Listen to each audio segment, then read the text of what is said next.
Hi, I'm Dr. Julius Hyatt at the Maryland Center for Oral Surgery and Dental Implants.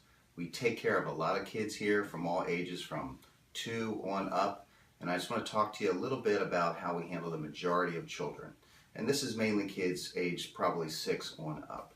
We use a lot of nitrous oxide analgesia. Now, what is nitrous oxide? It's a clear, colorless, flavorless gas we administer by a nasal hood, and that in combination with some hypnosis, basic hypnotic techniques, seems to work really well and take care of a lot of kids and accomplishing what we need to do from a surgical perspective.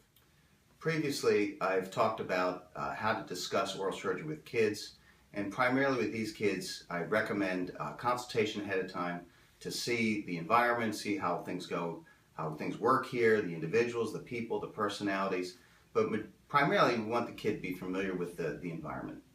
Talking with your kids about ahead of time in terms of what to expect, I would really not go into any detail. Don't use your bias, your prior experience. That's usually not helpful. Once you come in and have a consultation, you can just review exactly what we say. I don't think you need to embellish it or describe it or paraphrase what we do. We do a tell, show, do technique, which basically we tell the kids what we're going to do, we show them what we're going to do, and we describe it exactly what they're going to feel. And that's essentially how this works.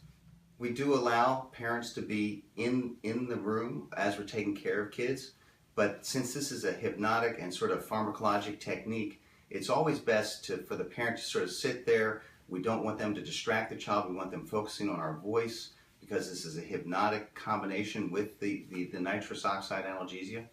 This hypnotic effect, if the kids can focus on our voices and focus on what we're doing, that sort of distracts them from everything else.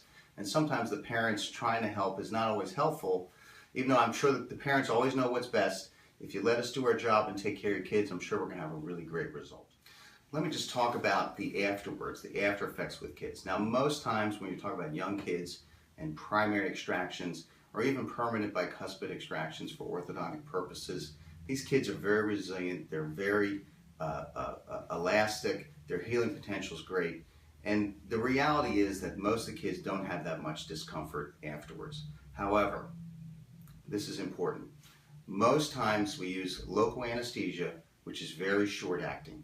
The local anesthesia does not hang around very long. So there's a period of time, once that local wears off, it's a bit of a shock to the kids, and all of a sudden they're not having pain, and all of a sudden, wow, you have an inconsolable child, they're crying, you can't do anything to ameliorate their pain or their crying. This lasts about a half hour, 45 minutes. It's totally expected.